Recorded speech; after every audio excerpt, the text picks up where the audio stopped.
ஹே darlings, நமக்கு சின்ன வயசுல இருந்து தெரிஞ்சது நம்ம வீட்டு பக்கத்துல ஒரு பியூட்டிஷியன் அக்கா இருப்பாங்க. நம்ம வீட்டுல ஏதாவது விசேஷம்னா அவங்க வந்து இந்த பொண்ணுக்கெல்லாம் அலங்காரம் பண்ணி விடுவாங்க இல்லையா? ஆனா இப்ப அந்த ஃபீல்டு எப்படி இருக்கு? Makeup artist, hair dresser, saree drapist, nail artist, ஃபிளவருக்கு ஒருத்தங்க, இந்த மாதிரி எக்கச்சக்கமா அது வந்து அப்கிரேட் ஆகிருக்குல்ல. அப்ப இந்த பியூட்டிஷியன் அக்கா எல்லாம் என்ன பண்ணுவாங்க? அவங்களும் அப்கிரேட் பண்ணிட்டாதான் அந்த ஃபீல்டுல நிலைக்க முடியும் இல்லையா? பியூட்டிஷியன் மட்டும் கிடையாது, இந்த மாதிரி எல்லா துறைகள்லயுமே அப்கிரேட் ஆக வேண்டிய தேவை இருக்கு. கட்டட வேலை செய்யறவங்க, பெயிண்டிங் வேலை செய்யறவங்க, மர வேலை செய்யறவங்க, தையல் வேலை செய்யறவங்கன்னு இந்த மாதிரி எக்கச்சக்கமான துறைகளுக்கு தமிழ்நாடு அரசு கலைஞர் கைவினை திட்டம் அப்படின்ற பேர்ல 3 லட்சம் வரைக்கும் லோன் கொடுக்கறாங்க.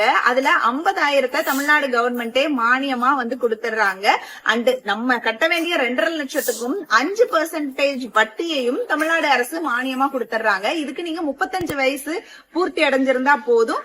அண்ட் வந்து உங்களோட துறையில நீங்க 5 வருஷம் எக்ஸ்பீரியன்ஸா இருந்தீங்கன்னாலும் போதும். சோ ஒரு 25 துறைக்கு இவங்க வந்து பயிற்சி அண்ட் லோன் இந்த மாதிரி எல்லாம் கொடுத்துக்கிட்டு இருக்காங்க. அந்த 25 துறை என்ன அப்படின்னு நான் டிஸ்கிரிப்ஷன்ல கிளியராவே போடுறேன், பாத்துக்கோங்க. உங்களுக்கும் லோன் வேணும் அப்படின்னு நினைச்சீங்க